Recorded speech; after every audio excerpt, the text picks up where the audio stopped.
There we go. How are you tonight? I'm doing well. How about you? Oh, I'm getting there. I feel like I've got my my health back, but I just wish my hearing would come back.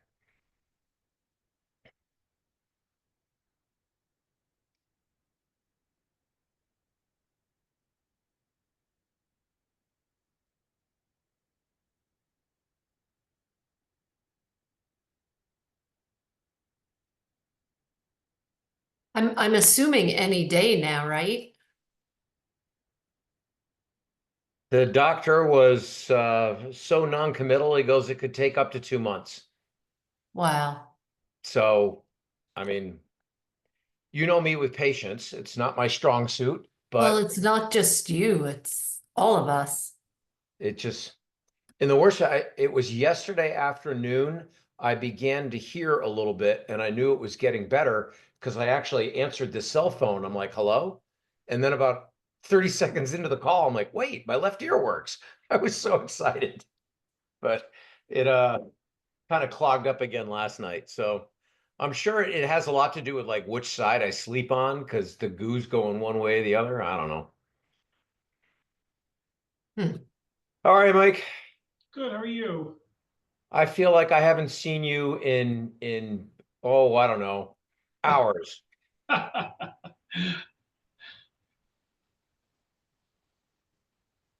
you'll have to bear with me. I'm running the show tonight because Chris is not here. So when we're Well, ready then to you're go, I gonna have just to need help. about 30 seconds to get us onto Facebook. So Okay. once I hit 6:30, just give me an extra second.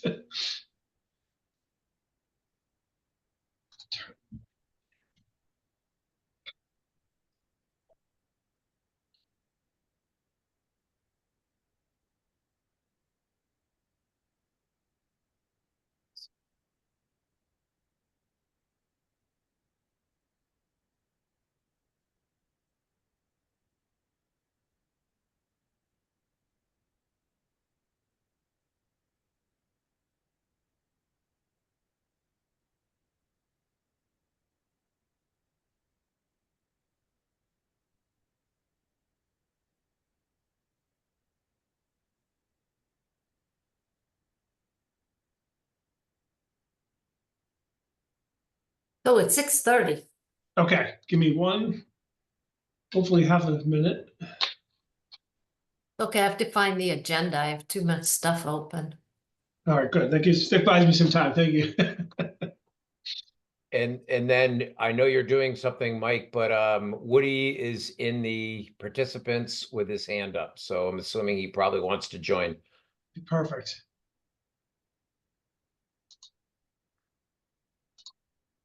Well, we have a lot of esteemed members in the we got Woody, Cam, Carol. I don't know who Gavin is, Jim Rapetti, Kate Canny.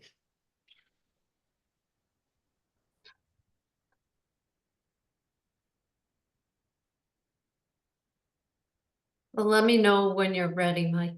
Yep, it's setting it up right now. It's just I'm waiting for it to finish. It's moving.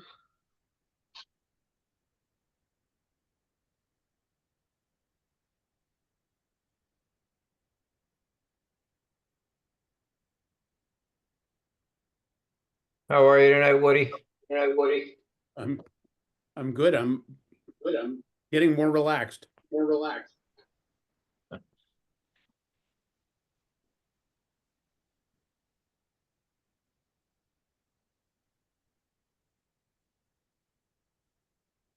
says it's recording, and then I see a little Facebook thingy going.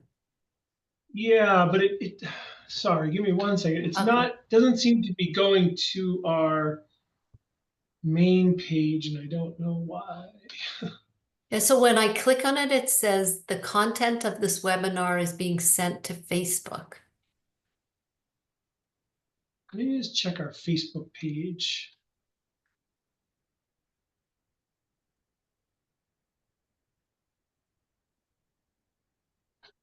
All right, well,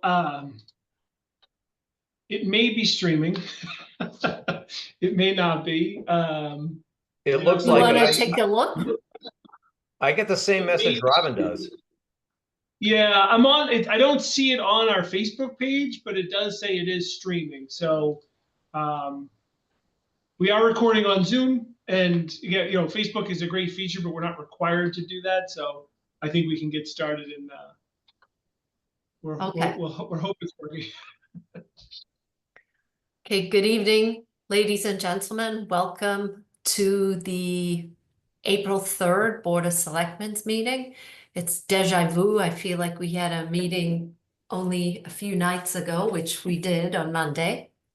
So this meeting is being held remotely in accordance with the Commonwealth of Massachusetts guidance issued in 2023 regarding open meeting law. We are utilizing the Zoom video conferencing technology.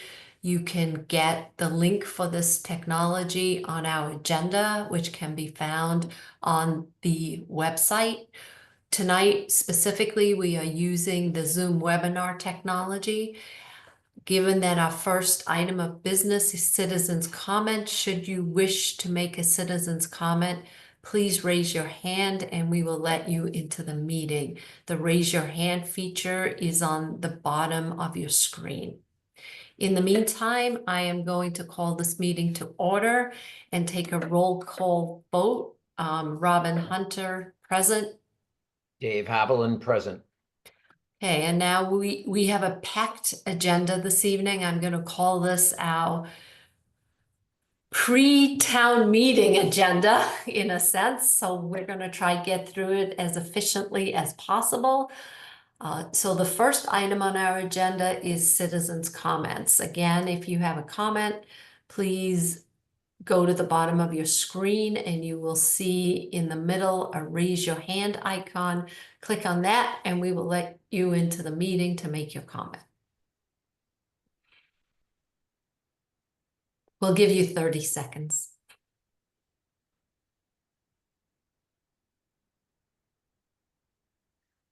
Okay, does anybody see a raised hand? No. All right. No raised hand. All right, so with that, I am then going to move over to the first item on the agenda, which is item 1.1. And that is the fiscal year 26 budget discussion, which is going to be presented by our town administrator, Michael Blanchard. Great. So I'm just gonna share my screen. I have a bunch of tabs open, so just make sure. Yeah, the I right know one the feeling. All right. Can you see the Article 4 spreadsheet? Yes, we can. Yes. Okay. Make it a little bigger, maybe. Is that too big or is that okay? That's actually perfect. Right. Okay, good. So, I won't, unless the board wishes for me to dive into anything particular, I won't go into too much depth because this is basically the same as we presented at open hearing. I just wanted to touch on a few changes since that time, and certainly happy to answer any other questions you might have. The first is under Selectman. You'll see a new line, salary adjustment account, for just over $33,000. So this is essentially a holding account for potential salary increases related to ongoing DPW negotiations. I don't know if they'll be complete in time for town meeting, but because they're not complete, they're not built into the three departments that encompass that union: DPW, cemetery, and park and rec. So we were carrying this in the budget model, but it actually needs to be added to the operating budget. So after discussion with our finance team, we felt this was the most appropriate place. The asterisk, when you look in the blue book, I don't have the asterisk in front of it, indicates basically the selectmen will be able to use this to fund any salary increases as a result of those negotiations. So that is just one change, but that's what that is for. Another change that I'm happy to show is a reduction in our information technology expenses. So I'm pleased to report that we received word that we received $100,000 grant from the Commonwealth for our permitting software. We requested 148,000. So this number still reflects 48 of the costs for that software, but 100,000 has come off, which is really exciting, and I thought really good news. And really, as I mentioned earlier, he's not here tonight, but really appreciate Chris Costello and his work on submitting that grant application. So that's really I was exciting. just going to ask who did it, Mike, and it was Yep. Chris. It was, my hat to him as well. And yep, absolutely. And appreciate the people that assisted him, the different land use department heads. Carol sat in on demonstration that we did with some of the one of the software companies. So it was it was a team effort, but Chris really led the charge, and just really appreciate that. That was a nice win. I know even long before I've been here, which is almost 2 years, this has been an effort and an interest by the town. So we're really happy to bring it to fruition. So pretty exciting. So Mike, how come the savings isn't so the increase now, so the increase was 100,000 more? Correct. Yep. Okay. So we backed out 100,000. So 48 of that 90 is the permitting software, and then there's additional costs in there for a GIS update, as well as increases to our outsourced IT contract for next Right, year. and I remember those. Okay. Mike, we quickly spoke about it for everyone on the call and the public's edification that any large increase, we all know them, we know them well, and we fully support them, but we're going to need an explanation for town meeting. Yep. Yep, absolutely. So what I'll plan on doing is work with Woody. Happy to share my notes from open hearing, when we basically went through and hit on all those, just to give that explanation. I think we could be prepared to do the same at town meeting. Absolutely. Right. And Chris, Mike, just for clarification on that salary increase line, was that always in the budget and you just pulled it out, or is that an increase to the budget? The 33,000. Right. So it's an increase. It is an increase to the operating budget. We were carrying it in the budget model. It just didn't live here. So it is, although it was carried, it's now reflected in Article 4 in that percentage increase.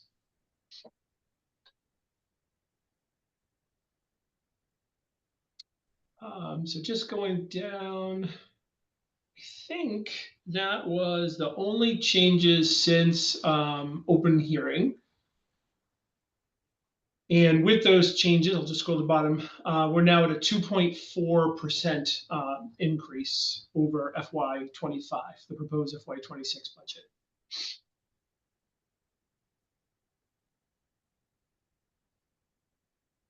Well, I say the same team is hired for next year, as long as you can come at a 2.4 again. So now what I will do is stop this. So there's another question I have, because it's footnote number 2 regarding unemployment compensation. Yep. So thank you for mentioning that. So Article 7 is appropriation for unemployment compensation fund. So similar to the other one, that was carried in our budget model, but this was as a separate article. Working with our new treasurer collector and our new acting town accountant, it was recommended that instead of carrying that as a separate article, that should be included in the operating budget as well. So that $20,000 was already there, but we're going to suggest it be included in the operating budget. I just had an email briefly with Woody earlier today. With that, we'd recommend when we get to Article 7, we dismiss that article with a note due to it being included in the operating budget. And then going forward, we think this is the appropriate place for this to live as opposed to a separate article. So, but the money is not changing. It's still the same dollar amount.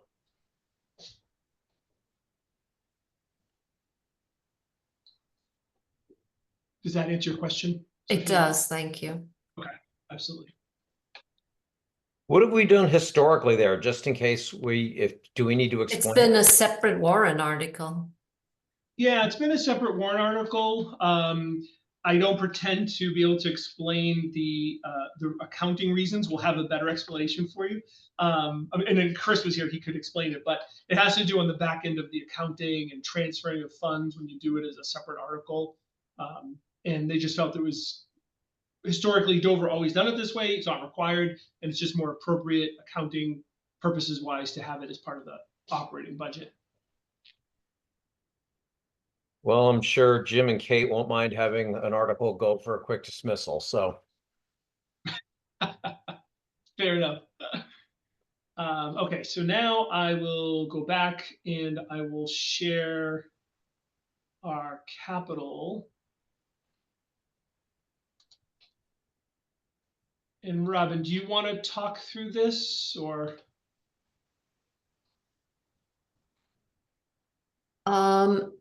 So I think nothing has really changed since we presented in detail at the open hearing.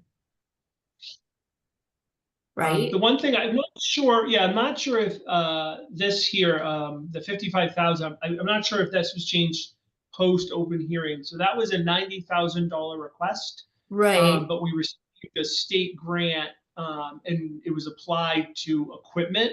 Right. Part of that number was additional equipment that was needed, so that was reduced to 55,000. So a small change, but reduced. Right. And I mean, the only other thing I don't recall is whether the Carroll House roof at the open hearing was included or not. And there was a slight adjustment, a positive adjustment to Dover's share for the regional field. And that was because when they opened their bids on the 27th of March, the bids were actually lower than the estimates. And so we had something like an $840,000 share, and that was reduced to 714, and that reflects the reduction in the overall cost for the turf field.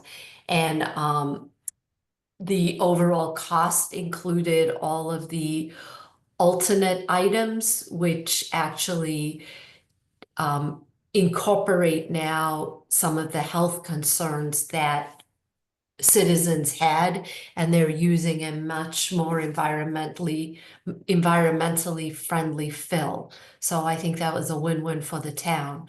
We're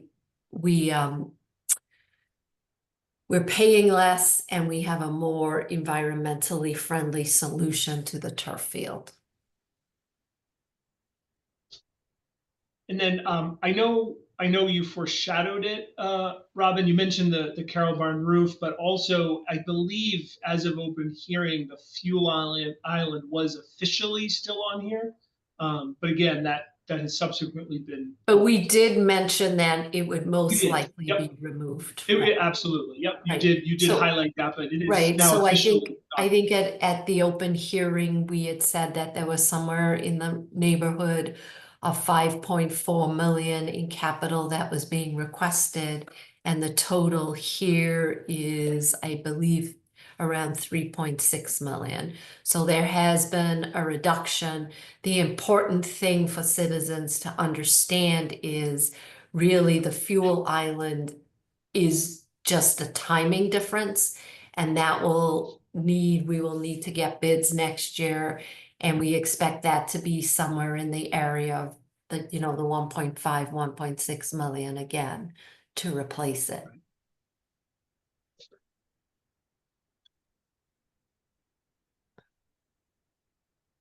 And then the only other, or not, maybe not the only, but the other thing I want to make sure we brought up is at your last meeting when you voted and signed the final warrant, there was some discussion because we added language to both Article 5 and Article 6, the municipal capital and the regional capital, about preserving your option to consider a debt exclusion for any of the capital items we'd be borrowing for.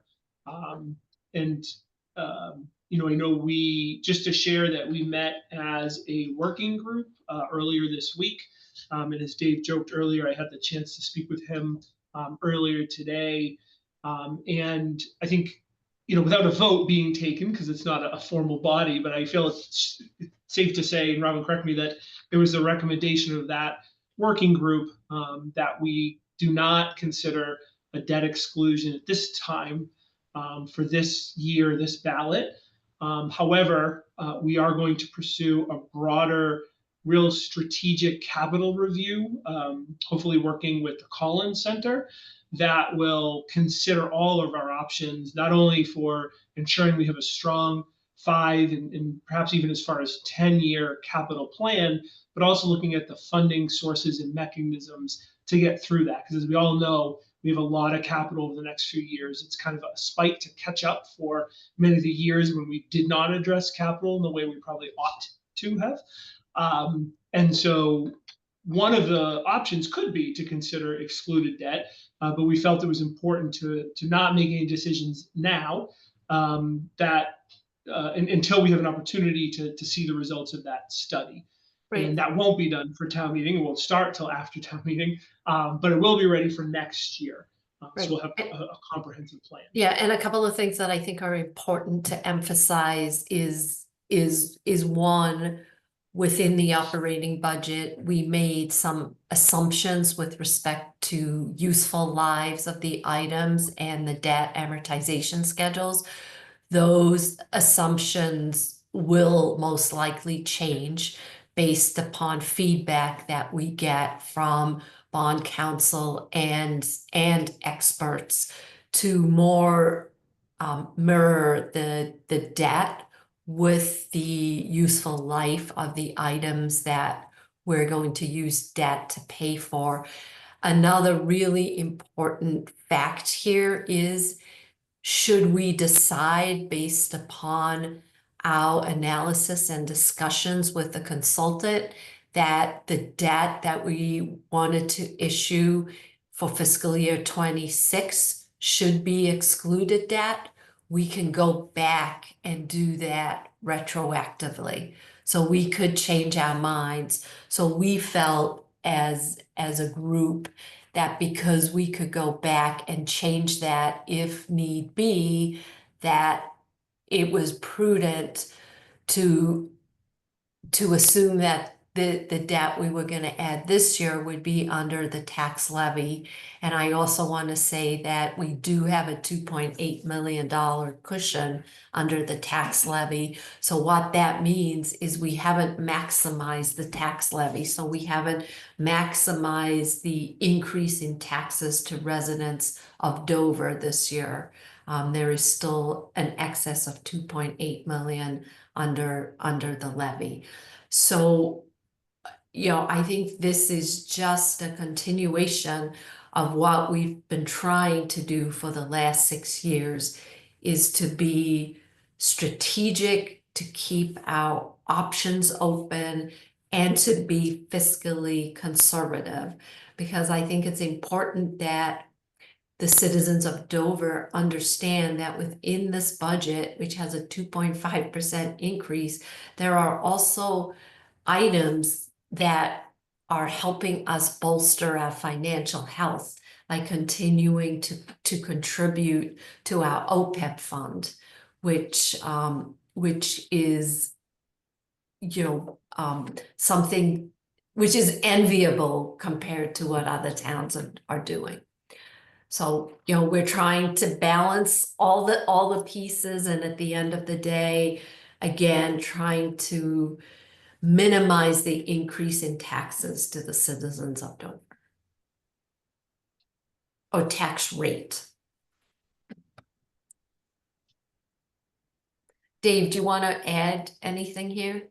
No, I mean, given the fact that we can change it, looking back if we need to, Right. and the fact that what is in the schedule that Mike went over with me this afternoon are some very, very conservative numbers for the duration of the bonds. If those useful lives stretch out a little bit, then the numbers applied to the levy go down even more. And that's what I was looking for. And I also, we all were remembering it was around 2 million, the levy limit extra capacity. You say it's 2.8, so it's That's what it says in the model we got. okay. Well, it's even more room. So again, I can relax. I believe, unless I'm reading it wrong, unless I'm not remembering right. In any So I event, believe, even if it's 2 million plus or minus, once the duration matches up with useful life and what the underwriters and bond folks are recommending to us, then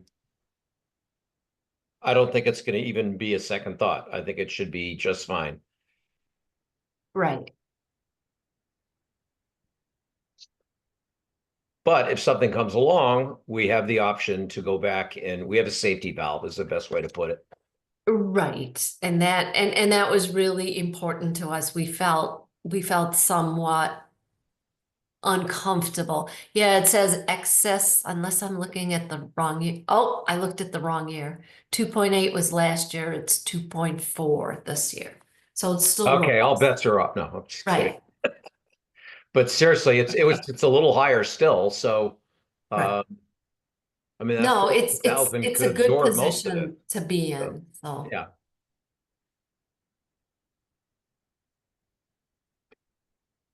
So if there are no other questions for Mike, then I think we could move to the second item on the agenda.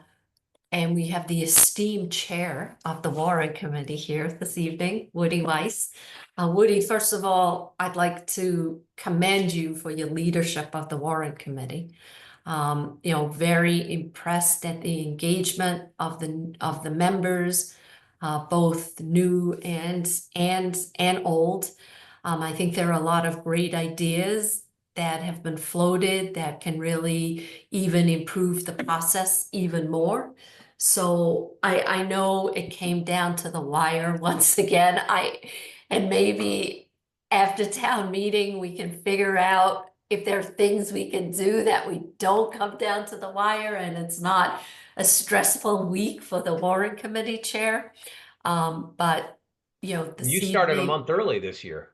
Yeah, I think it was brutal. I think Woody, there was a lot of pressure on him the last week or so. But I think this evening you're going to share with us the warrant committee's recommendations on the articles. Yes. Well, thank you very much. I would say that we've already been through Article 4 and Article 5, which are the bulk of the work of the warrant committee. And I think people have a good sense of things. I'm just going to make a few comments about them, and then I'll talk about the two articles that we are recommending be declined by town meeting. A few background things. Ron alluded to this, but we had a lot of turnover on the warrant committee at the beginning of this fiscal year. But 4 new members, and one of the members who rotated off was Peter Smith, who'd been a longstanding secretary of the committee and was kind of the institutional memory for the warrant committee the last several years. So in that context, it's been remarkable how the group has stepped up. They've done a great job of educating themselves about the problems of the town in terms of finances, what the issues are, those kinds of things.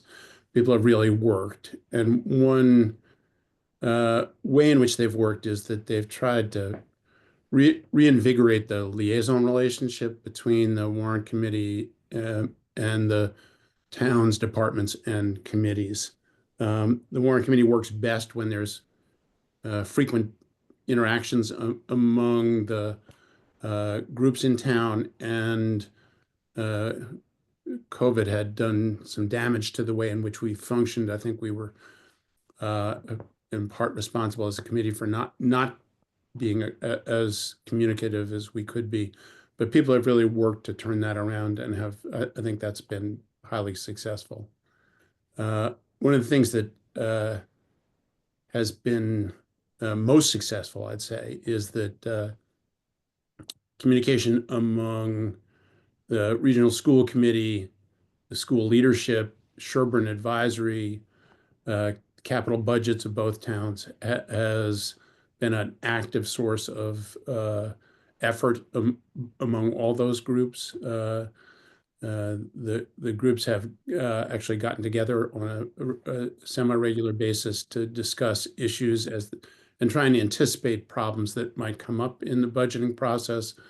And that's been, I think, a very positive thing, and has helped us communicate around some of the more challenging issues, like the capital expenses that are requested by the regional school committee this year.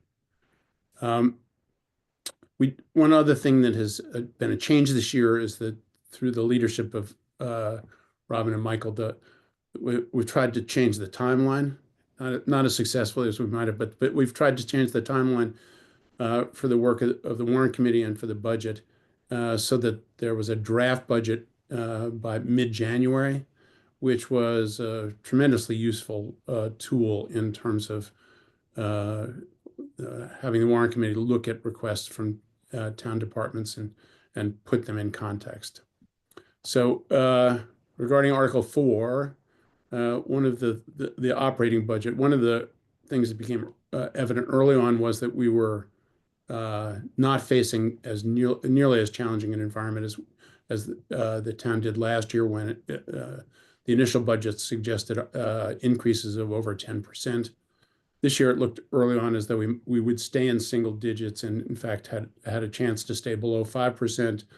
As Michael mentioned earlier, the final budget represented initially 2.5, now 2.4% increase over last year. A number of factors contributed to it, but I would say part of it is obviously the administrative leadership in the town has done a great job of putting the budget in place.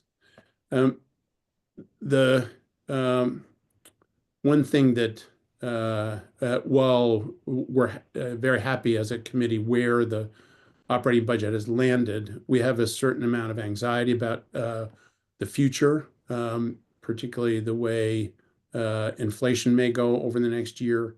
So I think it's what we can be happy with our current situation, and we're very happy to recommend passage of Article 4 as it is recommended. I think we are concerned that inflation may have an impact on the town in the coming year that could lead to larger increases. Article 5 and 6, I'll also address pretty briefly. Article 5 is the capital budget. Article 6 is the Regional School Committee's capital budget request, which is broken out this year as a separate article. When we first started looking at the capital request, they were looked to be around $6 million. This is a substantial increase over the historical kind of picture that the capital budget has looked like. What is clearly true, though, is that the situation has changed, because as you look at the 5-year projections of the capital budget, the numbers don't go down nearly as much year to year as we would hope. There was a lot of there are a lot of deferred requests that have occurred over years that are now being submitted, but we anticipate that the capital requests are going to remain high for the next several years, so that deferring requests from this year into future years is not really buying us anything.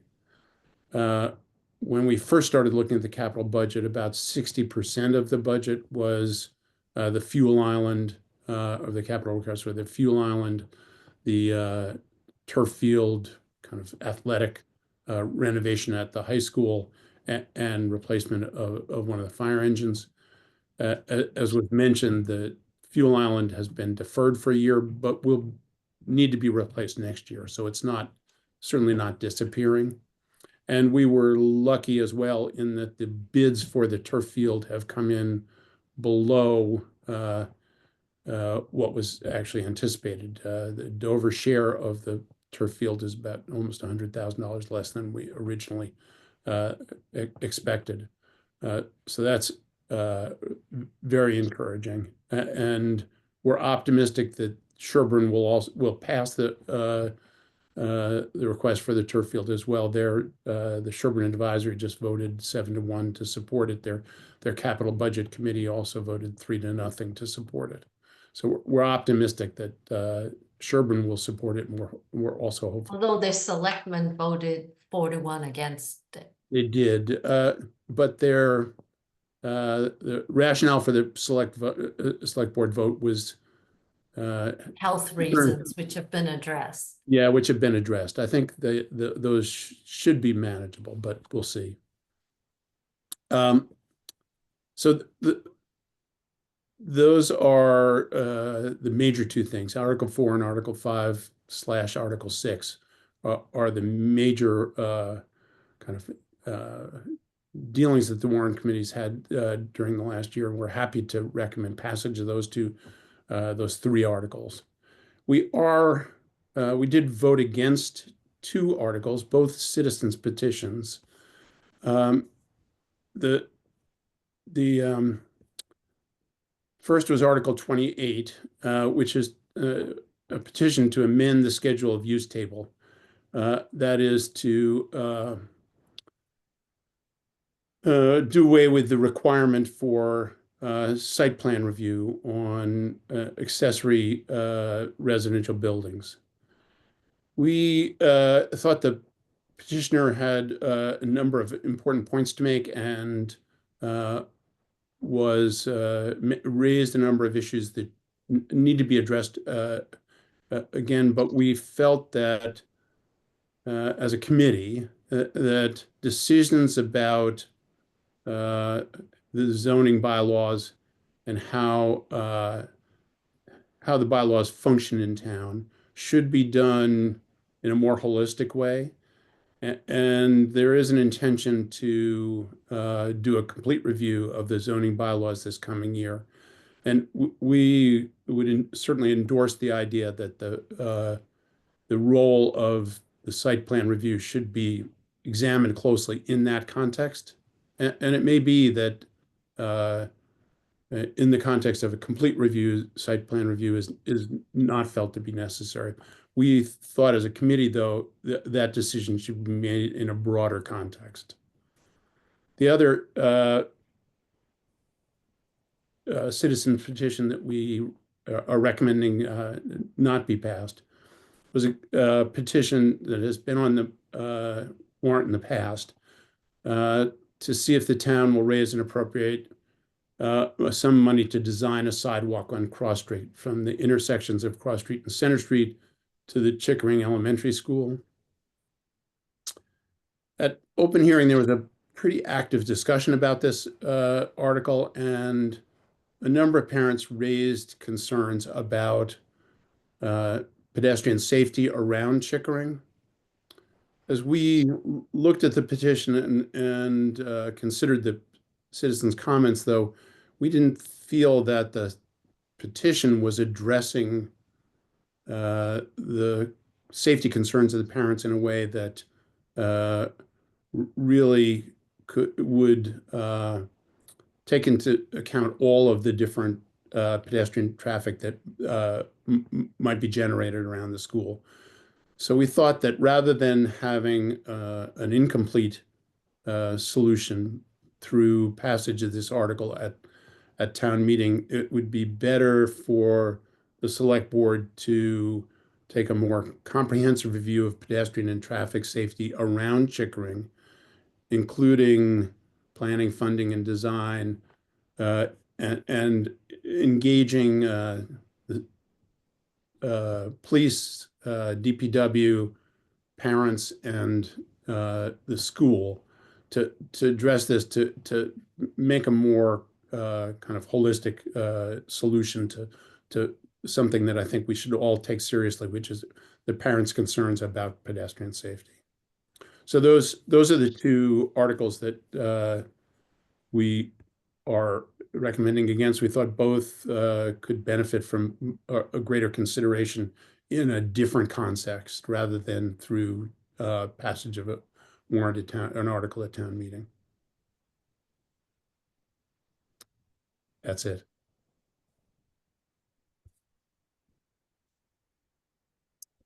Thank you, Woody. I think it was very well thought, a very concise presentation. We appreciate the feedback from the warrant committee. I think what's important for citizens of the town to understand is how much work was put into it. There was a lot of deliberation, understanding, not just the citizens' petitions, but also the requests from all of the departments. Um, and and again, you know, I think after a lot of hard work, we did get to the right place.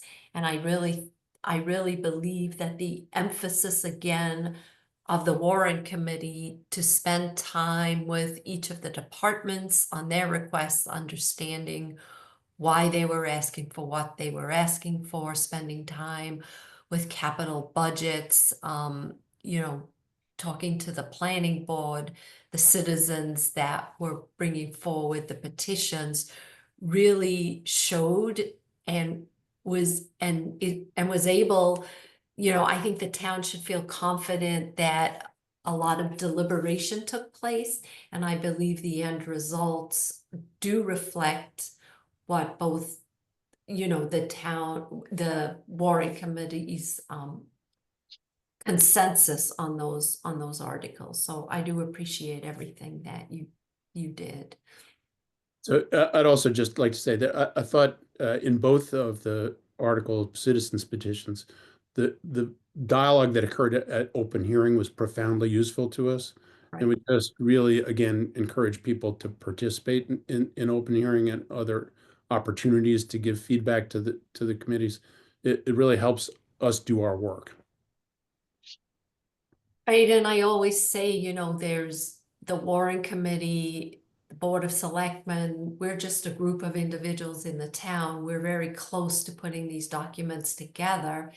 And open hearing sometimes, well, many times sheds light on an issue that we didn't think about. And that's why we have open hearing. And I can't encourage citizens of Dover more to attend open hearing because it helps us address concerns that we may not have known were concerns. You know, for instance, for me, the citizens petition on the sidewalks, it was enlightening to understand the safety concerns that residents of Cross Street had, and then the fact that the citizens petition wasn't addressing holistically those concerns. So it really helpful to me to hear that. Well, I will say that the communication and planning really kicked in, and you guys did a great job at forwarding that. And the planning process, I think that the departments now understand is not something that occurs for 2 weeks before you go before the warrant committee. It's indeed an ongoing process, and stay ahead of it. And they're thinking now more to the future. So we thank you for those efforts as well. Just want to say, come to town meeting. Right. No, Because all this doesn't matter if no one goes to town meeting. Exactly right. It's a lot of work for nothing if you don't come to a town meeting. and it's a privilege to attend town meeting. You really get a feel for the way democracy works, and everybody's entitled to their opinions. And the you know, the citizens petitions, the presentations, a lot of work was put into it. The presentation on the site plan review, you know, that a lot of research had been done by the citizen bringing that forward. And certainly what we do see is that holistically, you know, we should look at that bylaw, but you run the risk of making a change to one thing without looking at the impact on everything else. So. Right. Dave, do you have any more comments? No, I mean, it was a pleasure. I thank you for allowing me just to be the sit in and listen, because I know exactly where you guys are. No, it was really, really helpful. So, I can't say enough about or giving enough thanks to the Warren Committee. I think the whole committee did a really great job this year. Yeah, we And all I three look of you helped forward tremendously. to improving on it next year. No, exactly. All right, thank you. So the next item of business that we have here is item 1.3, and it's the Board of Selectmen's recommendations on the annual town meeting warrant. So, typically we listen to the recommendations of the warrant committee, and then should we differ in any way from those recommendations, I think the most efficient way to address this is for us to discuss why we hold a different opinion on any of those recommendations.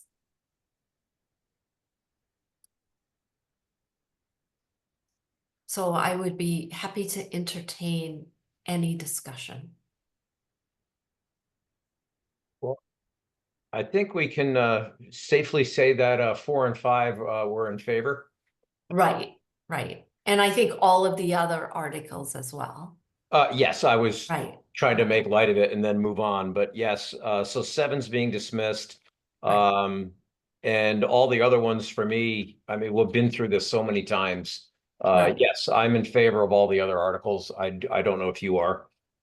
Oh, I am as well. So, my question is, do you have a difference of opinion from the Warren Committee on their recommendations regarding the two citizens petitions?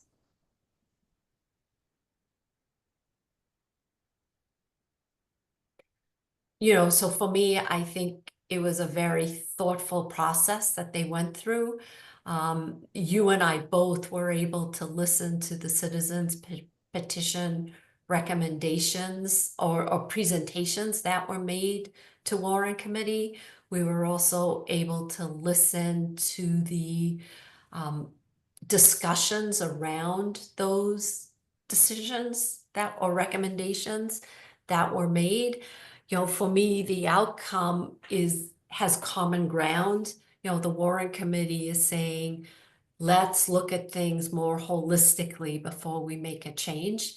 And I think that is a really good approach. I certainly believe that the warrant article regarding the site plan review, a lot of excellent points were brought up by the citizen making the presentation. I think, potentially changes should be made to that bylaw, but what I would like to do is have a more holistic review of the bylaws, which I know is something that the planning board is in the process of doing and plans to do.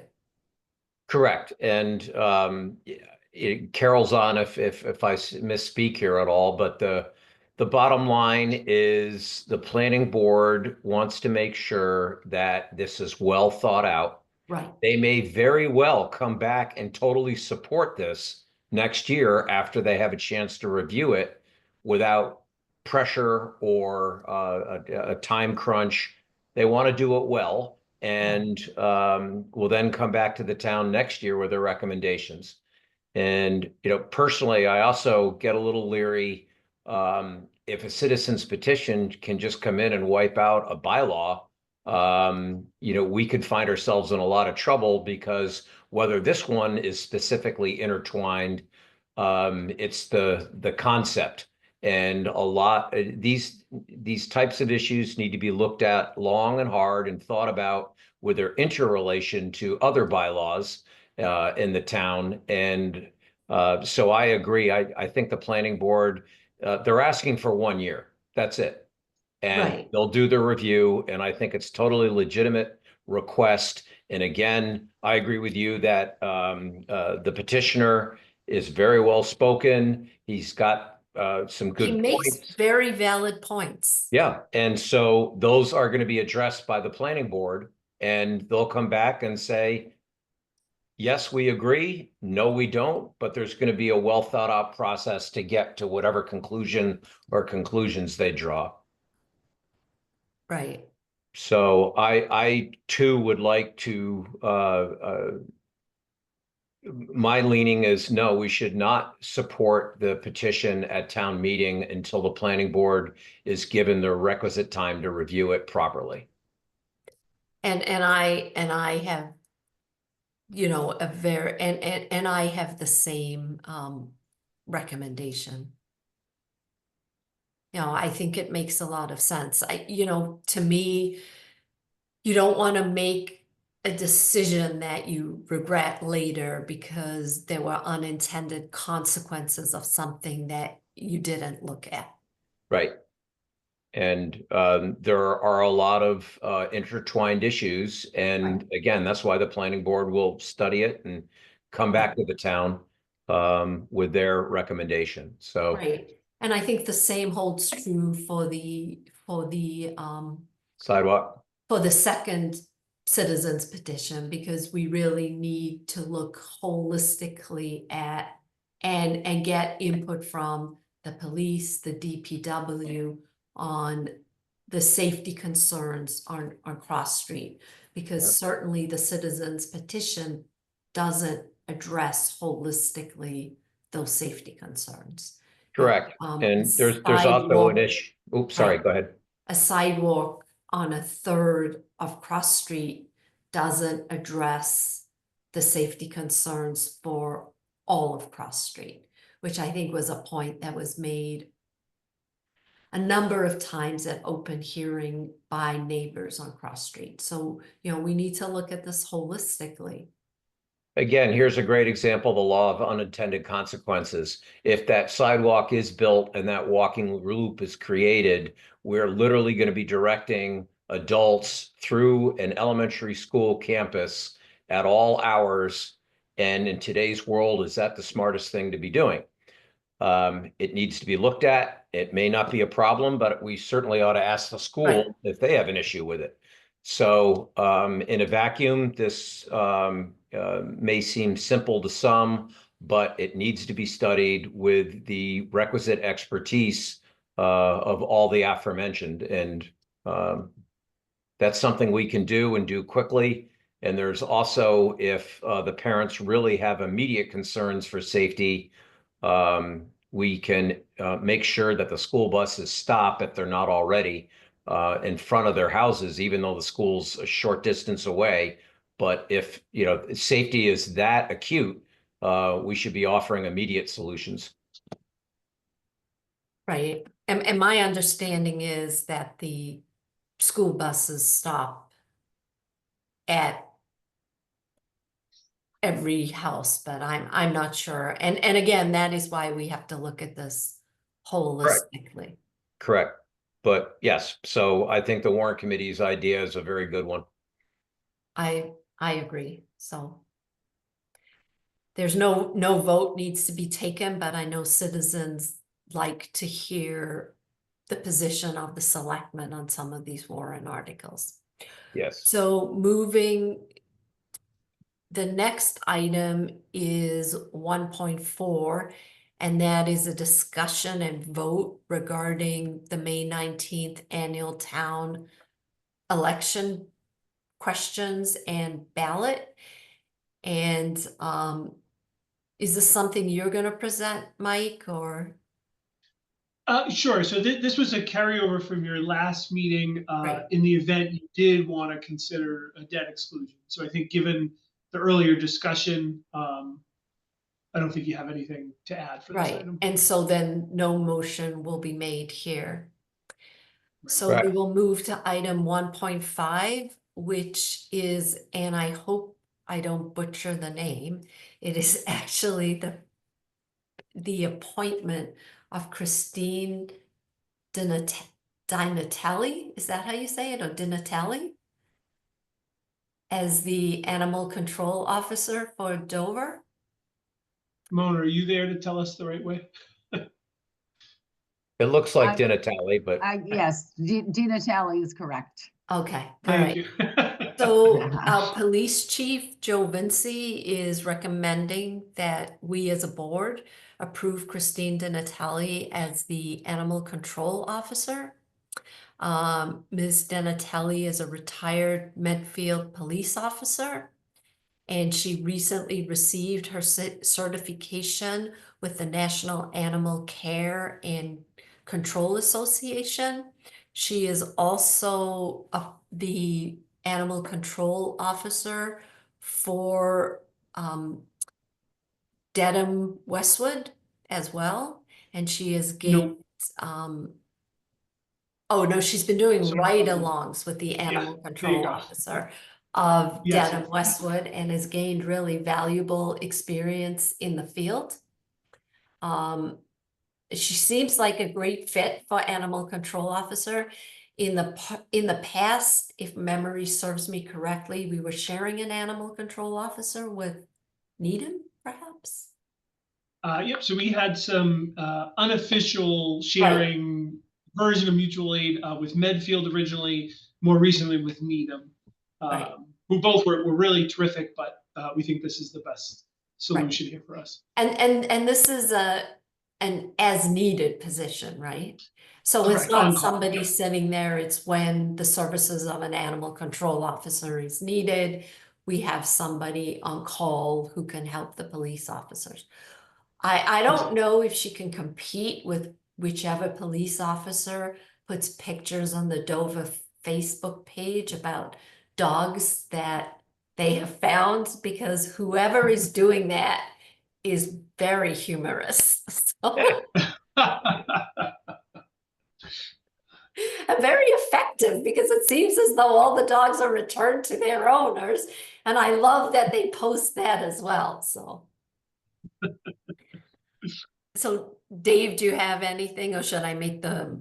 no, I just gonna say that Chief has been looking to fill this position for quite some time, Right. so this is a victory for him and finding a good solution for the town. So And kudos. it seems like an excellent Yeah, no, solution for us. So I move to appoint Christine DiNatale as the animal control officer for the town of Dover. second. All in favor? Aye, Robin Hunter. I, Dave Haviland. And Christine, welcome to Dover. Yes. The next item of business is goals and priorities that you're going to present. Ike. Yeah, so I admittedly don't have a lot of updates. This is our third meeting in 2 weeks. Well, what have you been doing? And I mean, town meeting is just like, I don't know how you, I feel like you, Chris, Mona, Felicia, you're all running ragged, trying to get stuff done. We have new hires, we have that we're onboarding. It's just an absolute crazy time, so. It's a little bit of a blur, but we're still trying. So the only two things I wanted to mention, one we've already talked about, but I wanted to do it again because I was so excited. One of our goals and priorities was the online permitting system. So now that we've received that grant, we are ready. As soon as town meeting is done, we'll be ready to start implementing that process. So we're very, very excited about that. And then Chris has been working very hard amongst all his other work to get the electrical aggregation RFP finalized, and we're going to bring that forward to next meeting on April 17th in hopes of having that RFP awarded to a vendor so that we can start that process. So again, really Wow. two real tangible deliverables to the community. So we're really excited to kick those off. Right, and Mike, with respect to the permitting, I think it's important that there's been a lot of work that's gone on that hasn't cost us money while we were waiting to get the grant. Like there was identifying the processes, putting out, an RFP understanding what each of the systems delivered, which one would work best for Dover, given the demands. So it's not as though you would, and submitting the grant, which we received, the application for the grant also took a lot of work, so. No, I appreciate you saying that. You're exactly right. We weren't just waiting. We are very prepared to now jump. Right. Now that we've Right. received, which is Right. And now with the grant coming in and approval at town meeting, we can really immediately hit the ground running, as they say. Yes, exactly. and this is dual benefit because if you're a citizen and you wish to build something, now you're going to be able to follow a much clearer process, be able to track each department as it goes through their process. If there's anything that the homeowner needs to do, it'll be online. So it should be much easier for citizens, and it should be much easier for the town departments, are professionals that have to check all these rules and regulations. And I'm very hopeful, but I thank you, Mike and Chris, deeply, because this is a big one, because it's not only something the town needs, it's also something that our citizens need. And we're probably the last town in the Commonwealth to do it. I don't think so. Close. We might be, but we're close, if nothing else. But is it true that the buy-in of all the land use committee officers is they're just as excited as we are? Oh yeah, absolutely. So most all of the initial demos and testing and research was done by the department heads, and then we did offer and bring in board committee chairs to see what we felt was the best product. And then, as you may recall, when we set our goals and objectives last summer, all of those committees supported and even before you announce it, encouraged you to consider this as a goal. So across the board, I think there's a lot of excitement. It's still going to be a lot of work, despite what we've done so far. The actual implementation is going to be a lot of work, but we know it'll be worth it on the other side. So Robin, you're going to have two big wins in your preamble at town meeting. Right. But the other thing is that the implementation of this system also may or will address some of the concerns that came out of the citizens' petition to change the zoning bylaw. It was the frustration on the process and not knowing where to go and what the next steps were, and basically the lack of transparency due to this paper system that we have in place. And this online system is going to automatically feed all that. So it really should tremendously help citizens navigating the process and builders.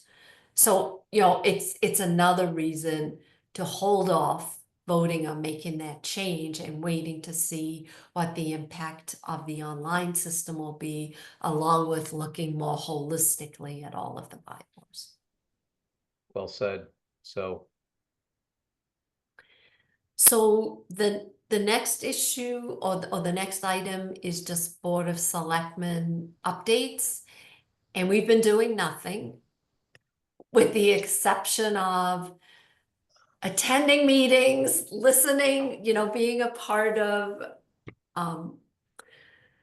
finalizing the budget process. It has been a very busy couple of months.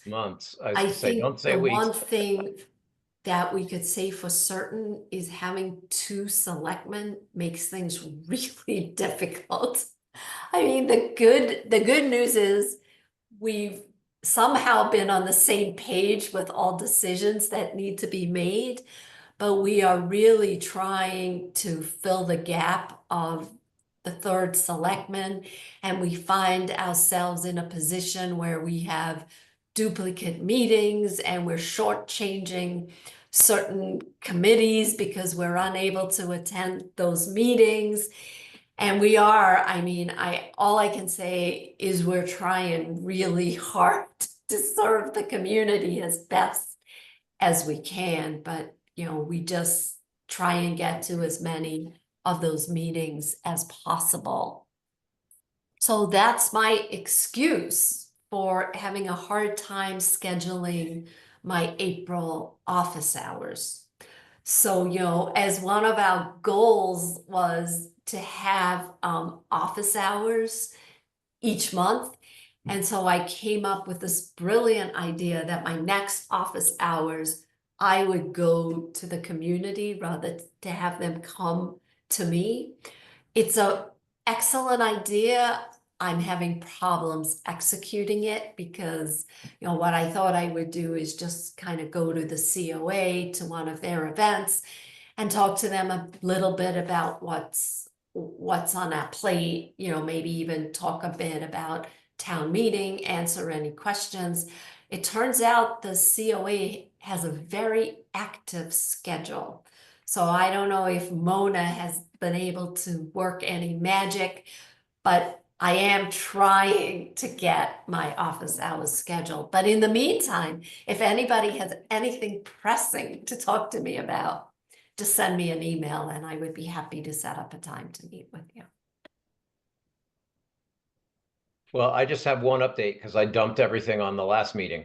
And that is, I'm very happy to say that if you remember sustainability, and I've only been able to make one or two of their meetings, they were looking for some help with outreach and getting some of these state programs that are available to citizens, that education out there. And I spoke with Janet at the Council on Aging, and it looks like it's going to be a match made in heaven because both organizations are trying to educate our citizens on what these programs are, how they might be able to save money, and what they might be able to do if they're inclined to help with the environment. And so now it's the Sustainability Committee can write the content, and I've asked Anna and Janet to get together and speak. And I'm sure that they're going to figure out a way to really help our citizens once again. And so that's one FTE we don't have to worry about in next year's budget. Well, that is really good news, and it's a win-win for the entire community. The next, I don't know if you took a look at some of the upcoming schedules and potential agenda items. So our next meeting is scheduled for Thursday, April 17th, unless we have to schedule one in between. I don't have any items to add to the meeting. I While you're don't looking think at the I do list- either, but I'd like to just look and see, but Okay. there's nothing I'm aware of. All right.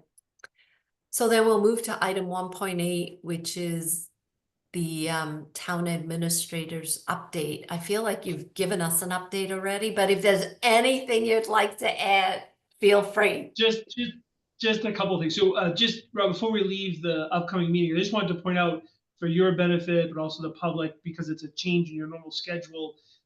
Following your April 17th meeting, your next meeting is on a Monday, April 28th. That's also the moderators meeting. Okay. So it's just highlighting it since it's an off scheduled meeting. Okay. I just had three quick updates. So one is just to say officially, even though we knew it was coming, we're meeting on Zoom tonight, and that's because the governor signed the bill extending the remote meeting authorization. So it's that's official. great. It's official. It's still short term. It's only 3 years. Well, I guess it's actually only 2 years, but we hope that they continue to work to make that permanent. But for now, we are good. Right, and I just talking wanted to our representative, Josh Tarski, Barsky. he said there's a lot of support to make this permanent because what they are finding is there's much more engagement, community engagement, because it's easier to attend meetings when you can, sit at home and wait for your topic to come up rather than having to drive to a place. However, I don't know about you, Dave, but I have had some citizens say that they would like us to perhaps have a few in-person meetings a year. And with the community center coming on board, it will allow us, the technology there will actually allow us to do hybrid meetings. And so we can entertain doing, a few meetings a year that are hybrid, so in person and on Zoom, which is difficult for us to do now, not because we don't have the technology, but because the acoustics in the Great Hall are just really bad. Well, it makes a hybrid meeting impractical because no one Right. can hear online Right. anything that's said. So I agree. Hopefully that equipment. Mike, are you aware of any of the specific equipment that's needed? Is this something I should ask Dick about? So yeah, so to Robin's point, the technology is vastly improved over what's in the townhouse, but I don't know that we're quite clear if it's a plug and play for hybrid. So I have reached out to Al about that, and Dick is through Dick, or we'll reach out to Dick through Al, and also I'm going to have a conversation with Dover Sherborne Cable as well, because there might be an opportunity to work with them for some of that technology there as well. Excellent. But because to Robin's point, I think it's even if it's not all the time, I think just having that ability is important. So Right. Yeah. The two other updates are just the planning board has had two successful information sessions so far on the MBTA Communities Act. Last week there was the first public information session, and then last night was a smaller session dedicated to town staff, and boards and committee members. And there is an additional public information session on April 22nd at 7 p.m. Again, that's via Zoom. So encourage people who didn't have a chance to, or if you did attend the first one, but you'd just like to hear more, to attend on April 22nd. And then lastly, I just wanted to thank Val Lynn, who spearheaded our effort. Dover received our second year of being designated as a Tree City USA community, which is pretty exciting. DPW is working with Val on a number of events around Arbor Day and being a Tree City community. There's going to be DPW is partnering with Park and Rec and Cemetery Commission to plant trees around this area. And there's going to be several other events. There'll be a tree planting at the Chickering School. There's going to be some related events at the town library. So just really thankful to Val and the assistance of DPW in that award. Just something fun and exciting to share. And that's all I had for tonight. Right. And I did not realize, and Dave made the comment to Val, that this was an annual thing. I thought it was one and done, but I guess not. So Yeah, Yeah. no, you have to apply each year, show the commitment you're making, the financing you're spending on trees. And then we've installed some signs that were a Tree City sign. And then I believe each year you get to add a new sticker to indicate the number of years. So that sticker will grow as we do this more and more. so pretty soon you need a bigger sign because there's so many years that you've been. So maybe then you say since, It's gonna be like the McDonald's Right. side, billions and billions served. right. So, Right. We stopped counting. no, but seriously, that's great kudos on both fronts. Right. The only thing I would like to say, I thought that MBTA presentation was one of the best presentations I've ever seen at a public meeting.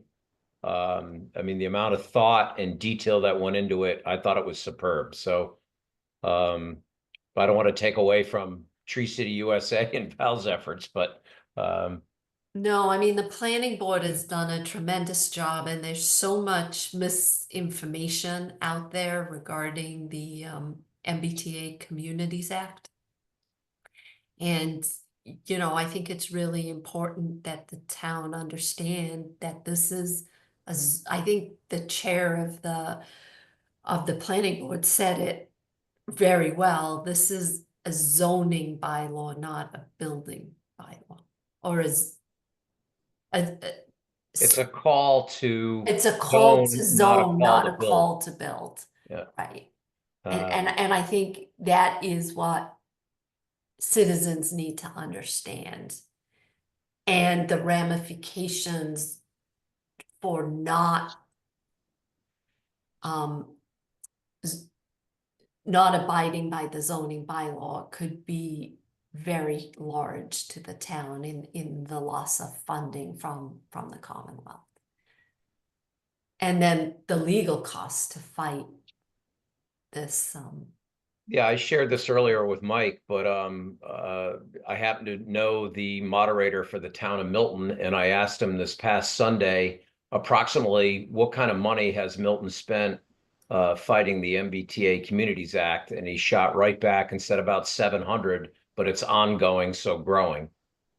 So it's not insignificant, and I think that the best thing we can do is listen to the questions and anyone who perhaps has misinformation and address those as best we can and have those answers for that special town meeting. right. I mean, one gentleman said that there's 34 towns that are fighting it.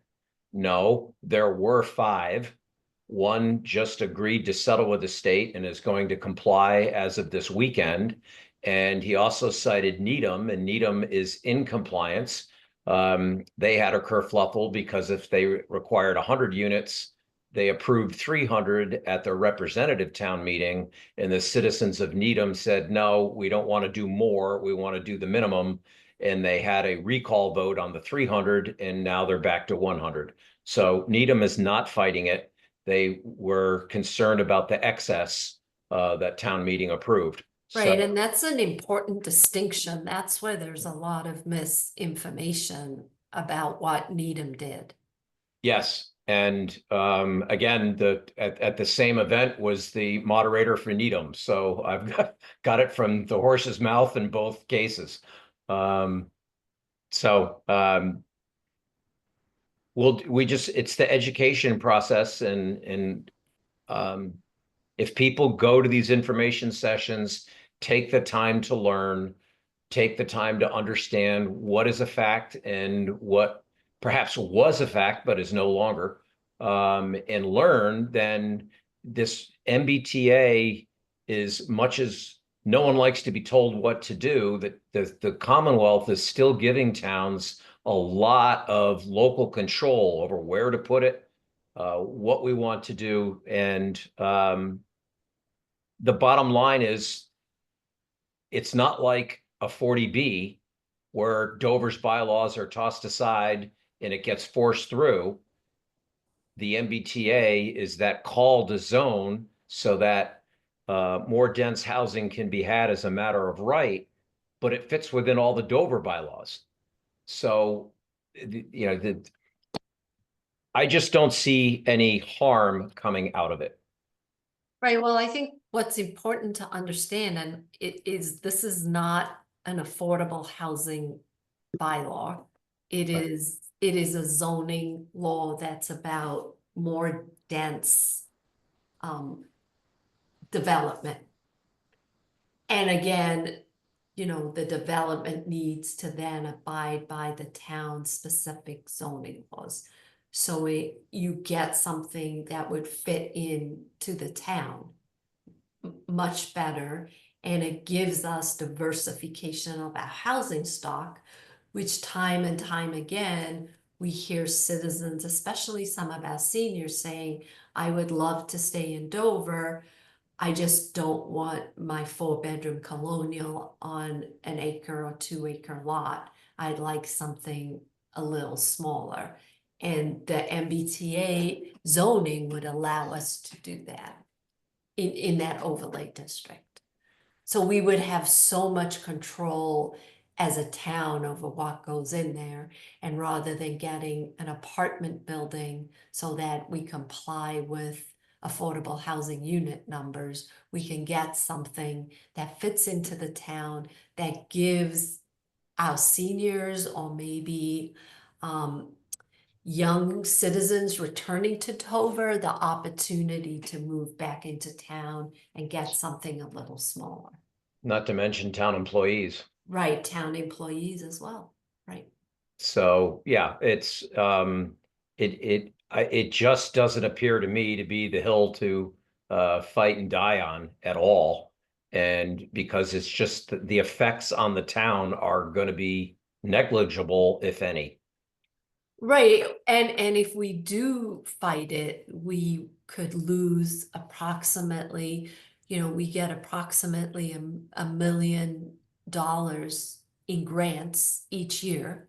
And we know that many of those grants we would no longer be eligible for. We also, the Center Street Bridge, that repair, there are state funds available for that, which approximate $12 million that we would be at risk of losing in the future. So, Plus, a lot of it, plus potentially some funding for schools like regional transportation. So there's a lot to lose for the town, and those costs would need to be, the only taxpayers would have to fill the gap, because that's all we have to continue with those services. yeah, I mean, you can get to very close to $20 million very quickly because the Right. process of fighting is going to take 2 or 3 years. Exactly. So- And maybe $1 million a year. So there's 3 million. The legal fees are going to approach 1 million. That's 4. And then I thought the amount from MassDOT for the Center Street Bridge was 13 million. And then Representative Auchincloss got us $2 million for a study. So Right. Which is 15 going there. on now, right? So we're looking at $19 million of what we know now before the state really started to get nasty. Right, That's a lot of money. right. Well, I encourage residents to attend the next open hearing, or the next information session, which is on April 22nd via Zoom. If you can't make those, all of these are recorded. There's also a dedicated link on the website. So please, we ask you all to familiarize yourselves with facts and make a decision based upon those facts.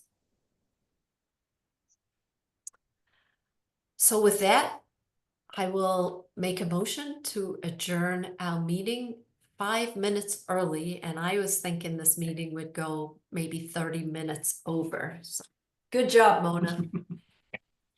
Well, I haven't seconded it yet, so hold Okay. on. So, no kidding. Second. All in favor? Aye, Robin Hunter. Hi, Dave Avelin. All right. Thank you, everyone. And Thanks, and everyone have a great night. yep, Thank you, you too. thanks. Bye. Right.